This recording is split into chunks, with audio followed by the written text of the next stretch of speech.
आशा करता हूँ आप सब बहुत अच्छे होंगे। मेरा नाम है सिद्धांत अग्निहोत्री, स्टडी ग्लोस पे आपका बहुत बहुत स्वागत है। ये महसा अमीनी और इनको मार दिया गया था, आपको पता ही है।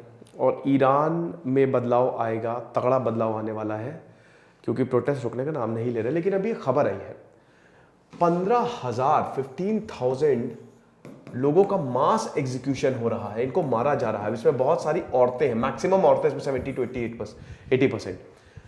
अब इसमें यह भी बताया गया कि जो अब आप ऐसे नहीं मार सकते, ठीक है। वर्जिन जो लड़कियां होती हैं उनको मारा नहीं जा सकता, जिन्होंने कभी संबंध ना बनाया हो। तो ऐसा भी बोला जा रहा है कि उनके साथ पहले बलात्कार हो रहा है और उसके बाद गार्ड्स मतलब शादी कर रहे हैं, बलात्कार कर रहे हैं, फिर उनको मारा जा रहा है, मतलब मास एग्जीक्यूशन। तो क्या ये सच है? ये खबर बहुत तेजी से वायरल हुई है और 5-6 बच्चों ने कल मुझे मैसेज किया, तो मैं कहता चलो ठीक है, इसमें मैं भी देखता हूं। तो मैंने देखा तो कुछ सामने तो आया है, हम उसकी बात करेंगे इसमें। लेकिन महसा अमीनी के बारे में मैं आपको बताता हूं। सितंबर 2nd week Kurdistan, I guess 12 सितंबर की घटना है, थोड़ा सा चेक कर लीजिएगा। ये तो ये कुर्दिस्तान से ईरान आ रही थी, इनको रोका पुलिस ने। ये कोई ऐसी वैसी पुलिस नहीं थी, ये थी यहाँ की मॉरल पुलिस। अब मॉरल पुलिस क्या होती है? मॉरल मतलब क्या? आपको पाठ पढ़ाएगी अच्छाई का। ईरान में 1979 में एक रेवोल्यूशन आया था जिसको कहते हैं ईरानियन रेवोल्यूशन, आयतुल्लाह खोमेनी। और अभी जो ईरान के लीडर है वह इब्राहिम राइसी, प्रेसिडेंट, बहुत समय से है वो। तो अब हुआ क्या कि इस रेवोल्यूशन में ईरान एक कट्टर इस्लामिक राज्य बन गया। ईरान एक शिया नेशन है, ठीक है। ईरान, इराक, सऊदी अरेबिया सब आपस में ही लड़े मरे हैं, तो एक शिया नेशन है। 1979 में रेवोल्यूशन आया। तो उसके बाद फिर जब ये रेवोल्यूशन, उससे पहले ईरान काफ़ी एक लिबरल कंट्री था, बढ़िया था, क्योंकि अमेरिका का बहुत ज़्यादा सपोर्ट था। लेकिन धीमे धीमे हम ये देखने लगे कि ईरान में बहुत कट्टरता आ गई। और 1981 में एक हिजाब लॉ आता है कि औरतें जो है वो पूरा ऊपर से लेकर नीचे तक ढक के जाएंगी, हिजाब पहनेगी, उनके जो नेक्स हैं, हाथ हैं, बिल्कुल कवर्ड रहेंगे, टाइट होना चाहिए हिजाब, बिल्कुल भी ज़रा सी भी वो गलती नहीं करेंगे। और अगर ऐसा हुआ तो 74 कोड़ों तक, आर्टिकल 638 उसमें ये कहता है कि 74 कोड़े तक मारे जा सकते हैं और आपको सबक भी सिखाया जा सकता है, ठीक है। और ये लगातार मॉडिफाई होता रहा। तो जब ये हुआ तो बहुत सारे मूवमेंट भी चले, औरतों ने मूवमेंट भी चला इसके खिलाफ कि तो बहुत ही रेग्रेसिव है, औरतों के लिए तो बहुत ही ज्यादा रेग्रेसिव है और आप हमको ऐसे तो बांध नहीं सकते हो। बहुत अभी 2006 में शायद वो 1 मिलियन पिटीशन वाला चला था कि आप साइन करिए, 10 लाख लोग साइन करें। ऑनलाइन काफी प्रोटेस्ट चले, लोगों ने, जो औरतें हैं उन्होंने हिजाब जलाए, बहुत एक्टिविस्ट शामिल हुए। लेकिन दोस्तों इसमें सबसे ताजा मामला अभी का है और बस एक ही चिंगारी जो है देश को ले डूबने के लिए इनफ होती है। इस तरीके की तस्वीरें सामने आई थी, इस तरीके की अभी भी आ रही है। प्रोटेस्ट लगातार होते जा रहे हैं और सबसे अच्छी बात है कि इसमें लोग तो अच्छे ही है ना, लोग साथ दे रहे हैं। औरतें तो सारी साथ ही हैं, क्योंकि औरतों की तो हालत ही खराब है।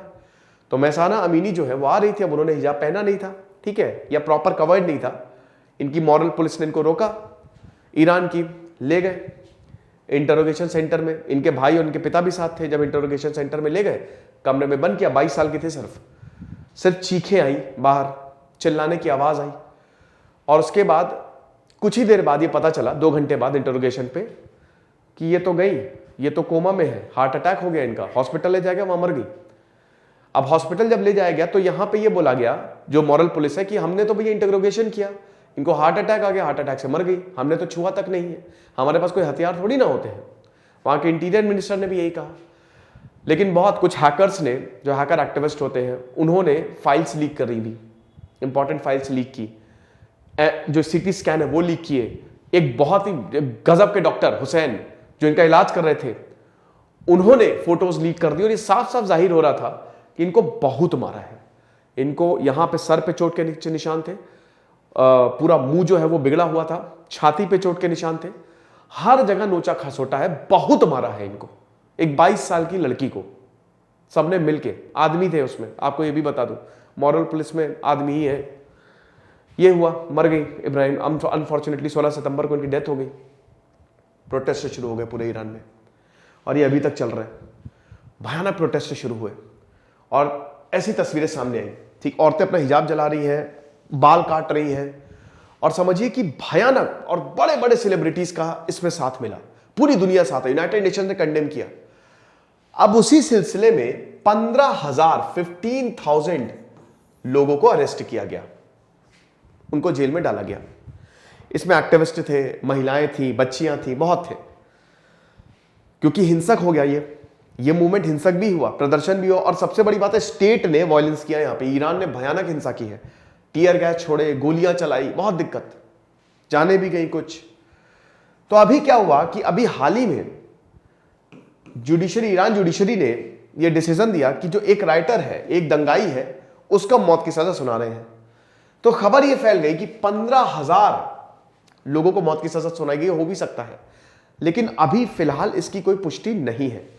15,000 लोगों को डिटेन तो किया हुआ है, बिल्कुल पकड़ा तो हुआ है, हो सकता है ये एक करके मारे, माइट बी पॉसिबल, लेकिन फिलहाल अभी कोई इसकी पुष्टि नहीं हुई है कि 15,000 लोगों को मारा है। तो एक तरीके से ये खबर झूठी है कि मास एग्जीक्यूशन हो रहा है, 15,000 लोगों का पकड़ा है, और हो सकता है मार भी दे। और मेरे हिसाब से तो अमेरिका और सबको, अमेरिका ने बहुत सारे सैंक्शंस और लगा दिए ईरान पे, सबको इसमें हस्तक्षेप करना चाहिए कि भाई कर क्या रहे हो। लेकिन अभी फिलहाल ऐसी कोई खबर नहीं है, ठीक है। टॉर्चर बहुत ज्यादा हो रहा है इन लोगों के साथ, हालत खराब है, लेकिन ये मास एग्जीक्यूशन फिलहाल तो नहीं हो रहा है, ठीक है। एक इंसान को अभी फांसी की सजा दी गई, एक दंगाई को फांसी की, अब हो सकता है सबक सिखाने के लिए, लेकिन ईरान खत्म होगा। जिस तरीके से कट्टरता वहां पे है बहुत ज्यादा, तो प्रोटेस्ट आप देख ही रहे हो ना, औरतें, आधा तो औरतें ही है, 50% समाज का तो औरतें ही है, तो औरतें जो है वो उठ खड़ी हुई है, और ये प्रोटेस्ट करें, उनका प्रोटेस्ट बिल्कुल जायज भी है, क्योंकि इतने रिग्रेसिव लॉज है वहां पे, इतने ज्यादा कि दिक्कत कर रहे हैं, ठीक है। बाकी दोस्तों देखेंगे आगे जो भी होगा, मैं आपको बताऊंगा। तो आई होप ये चीजें आपको क्लियर हो गई है। खुश रहिए, पढ़ते रहिए, देश सिद्धांत अग्निहोत्री सैनिक को हमारे शानदार ज्योग्राफी का कोर्स जरूर अवेल करेगा। अब इसमें रिकॉर्डेड लेक्चर्स है। Thank you so much.